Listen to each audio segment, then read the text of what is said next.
Hi, so in this episode of Tea Time with Jen, it is nighttime. I always say this in every episode that I prefer to record these in the daytime, and you know what? Hold on one second.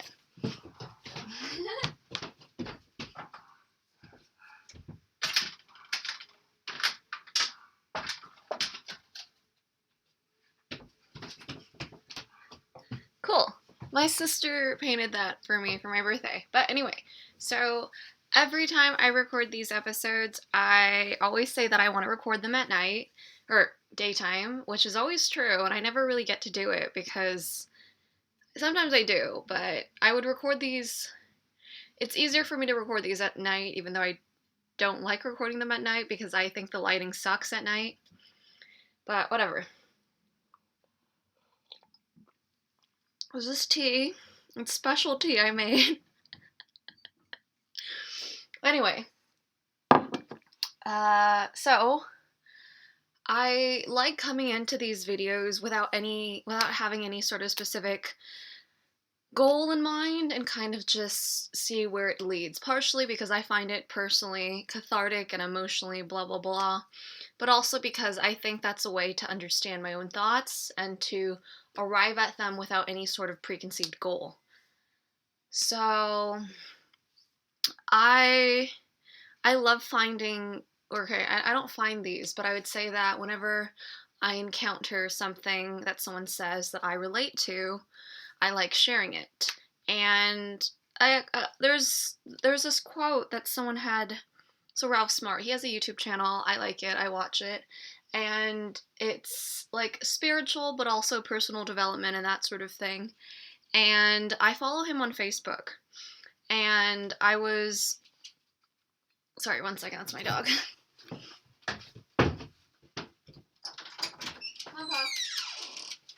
Oh, sorry. Sorry, go ahead, go. Hi, Paul, go up. No, go on the bed, go on the bed. So I was on Facebook and he had posted this quote about flow. And you hear this concept all the time about flow, and you hear the concept of flow used in so many different contexts. In some contexts, people will talk about the concept of flow as in sort of this kind of limitless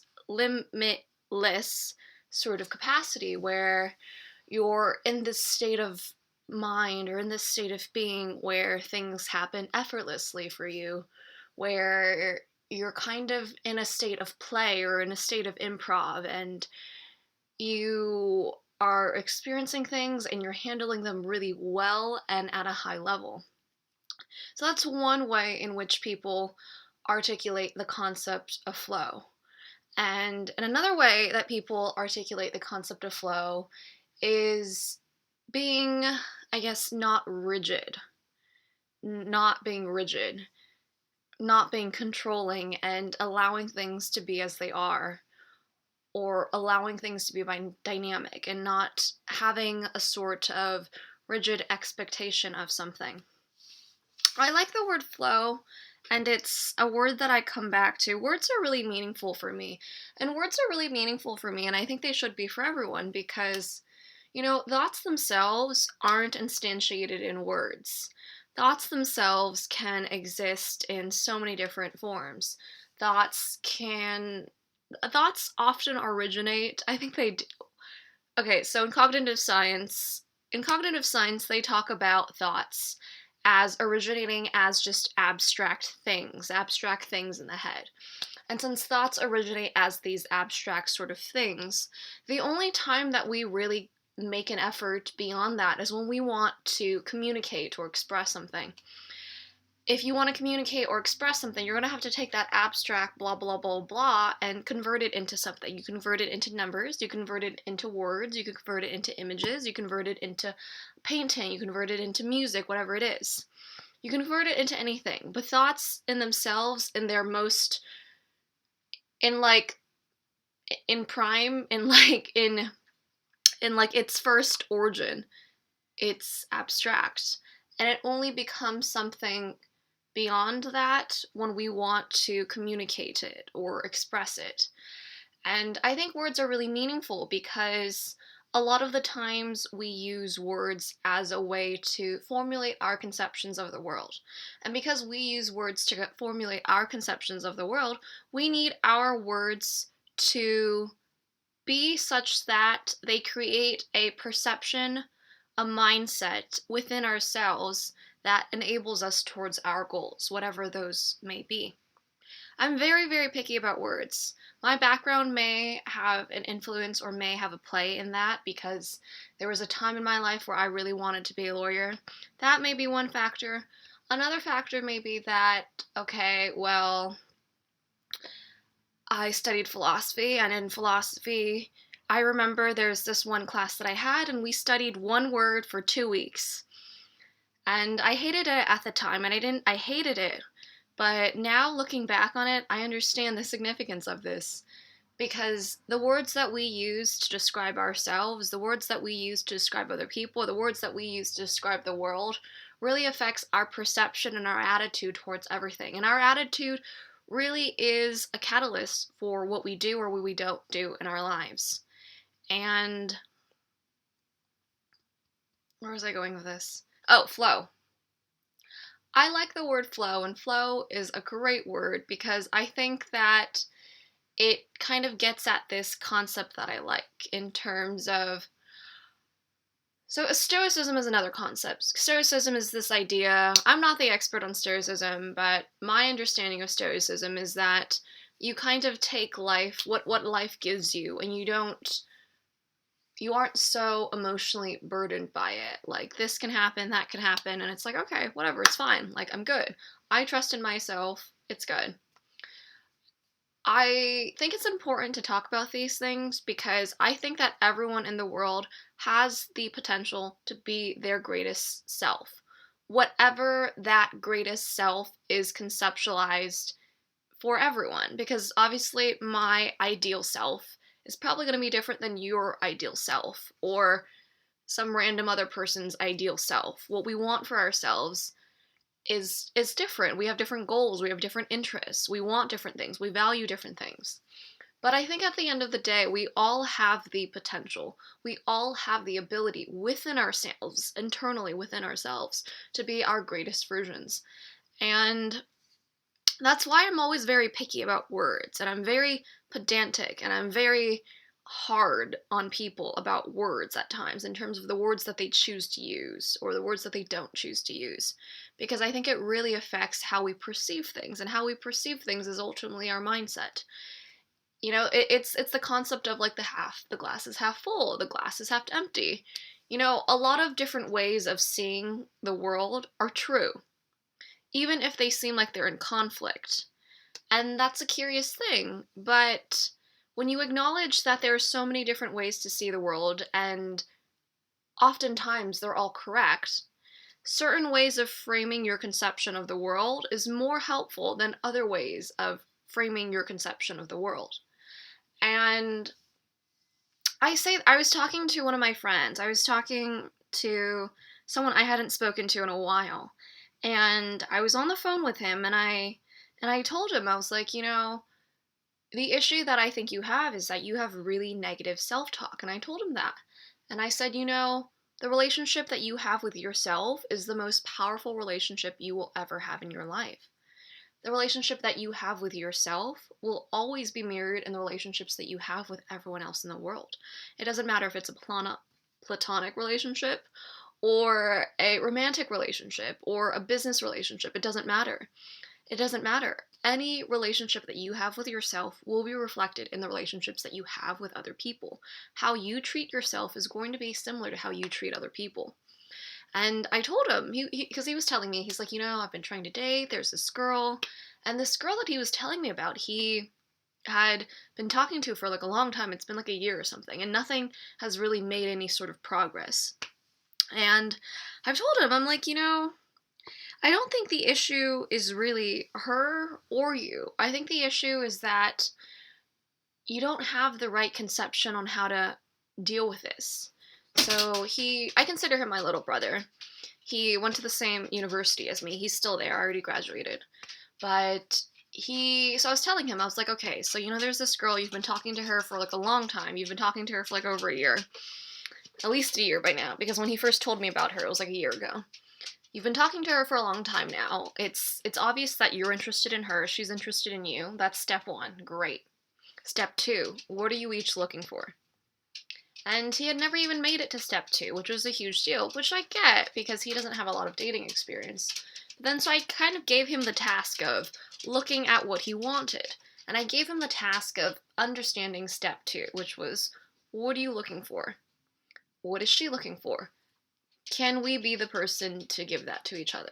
And it was a huge deal because the entire time I was talking to him, he just kept saying, I don't know if she likes me, or like all of these different sorts of things. And I was just like, that isn't really relevant right now. It doesn't matter if she likes you or not right now. What matters is, do you think that you can get what you want in terms of, I don't know what he wants.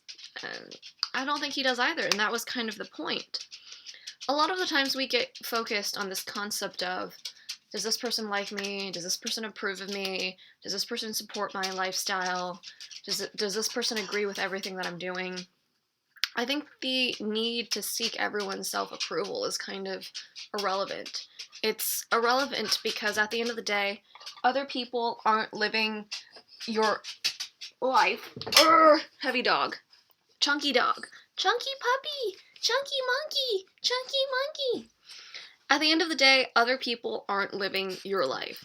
So, there's a level in which you do need other people's approval. You have a job, you can't piss off your boss. You can't come in naked to work. You can't do drugs in the office. There are a lot of things that are completely, you do need people to approve of you to a degree. But there's a difference between someone approving of your actions versus someone approving of your values. And with this situation with my friend Justin, the reason why I told him he needed to analyze his relationship, or he needed to reframe his relationship with himself, was because he was so focused on everyone scrutinizing his actions and his behavior. And he didn't ever think to consider to himself if he himself valued and approved of his own values, which ultimately led into the behavior that he made. And I think that's really important because a lot of the times in our life we feel doubt. We question ourselves. Is this the right thing I should do? Is this not the right thing I should do? Should I take this job over this job? Should I move here over here? Should I be with this person? Should I be with that person? And a lot of the times we outsource our questions to other people. And, sometimes it's nice to talk to other people to get a sort of understanding, to hear ourselves speak. Because when you hear yourself speak, sometimes you're like, oh, I didn't really realize that about myself. But I think that there's a level in which the ultimate goal should always be, do you trust in yourself? And if you really trust in yourself, you will always be your own final arbiter. You will always be your own decision maker.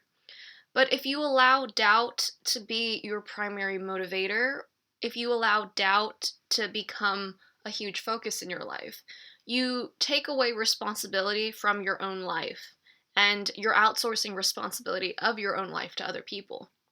You shouldn't outsource responsibility of your own life to other people.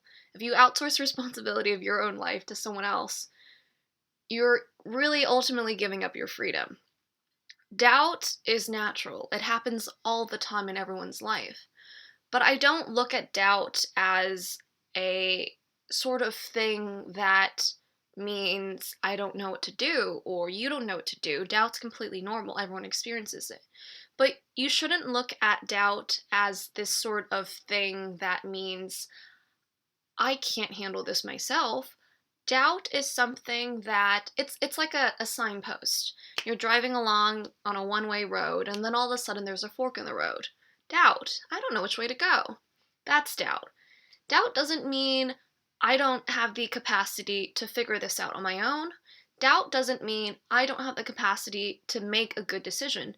Doubt just means I don't have enough to make a decision yet. And I think that when we learn to trust in ourselves and we learn to trust in our own capacity for good decision making, we lose a large level of fear. And the thing about fear is that fear is incredibly limiting. Doubt, fear are incredibly limiting.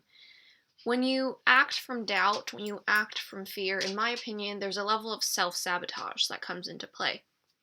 In terms of, let's see, I need an example. Do I need an example? I would like an example. I don't need an example. I want an example. When you act from a place of fear, when you act from a place of doubt, you aren't acting as a free agent. You're acting as someone who's crippled by something else. When you are truly free, when you are acting from a place of true freedom, you are acting from a place with no preconceived variables or no preconceived filters. I know I'm going to get a lot of criticism for that statement. I know I am. Well, I'm welcoming it. I'm welcoming it. I'm completely welcoming it if I do get that. But for myself, I value my freedom so much. I really do. You know, democracy is great, even if certain things about it I'm not happy about. But at the end of the day, because I value my freedom so much, I am always going to be in a position where I want to encourage people to be their greatest versions of themselves. And I think that everyone can be their greatest version of themselves through gaining as much freedom as possible in their own lives. And I believe that you gain the most amount of freedom in your own life when you can walk away from doubt and when you can walk away from fear. I don't think it's possible to ever walk away from doubt or to walk away from fear in a sort of 100% fashion, like an all or nothing sort of thing. It pops up naturally. It comes up all the time in different things or different ways. Insecurity, doubt, fear, all of these sorts of things come up all the time. I don't know how to get you to lose that entirely.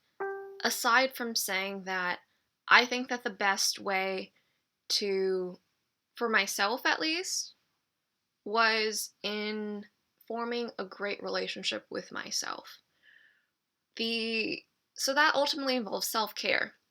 I think that when a person really, really has a good relationship to themselves, they take care of themselves, they take care of their own needs, and they achieve a sense of fulfillment for themselves without another person, that they put themselves in the best position or a very, very good position to lose a lot of doubt, to lose a lot of insecurity, to lose a lot of fear.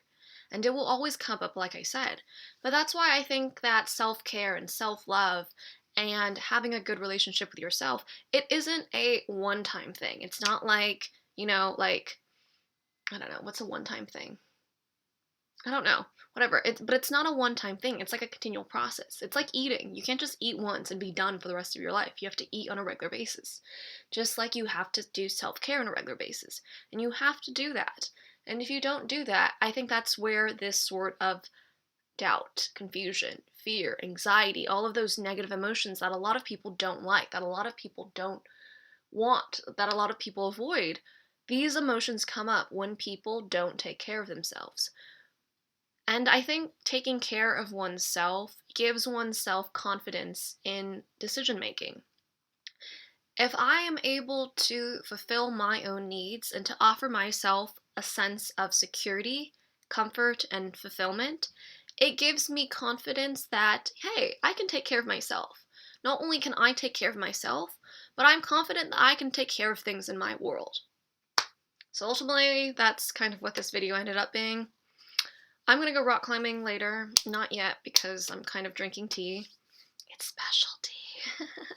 I'm like trying to make it a euphemism, but essentially I had made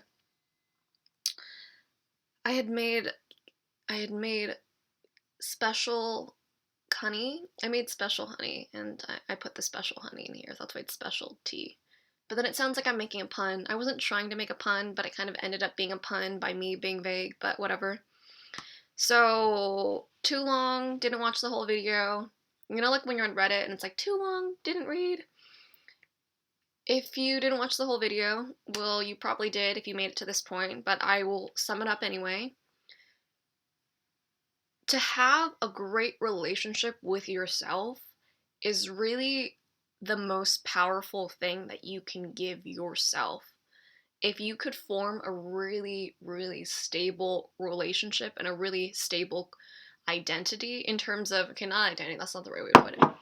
If you can formulate a really, really strong relationship with yourself, that really gives you confidence to navigate your world with persistence, decisiveness, and tenaciousness towards whatever your goals are.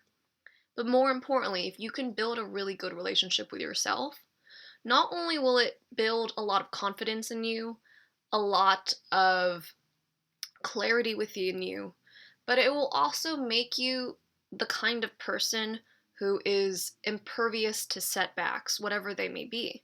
Because setbacks are a really natural part of life.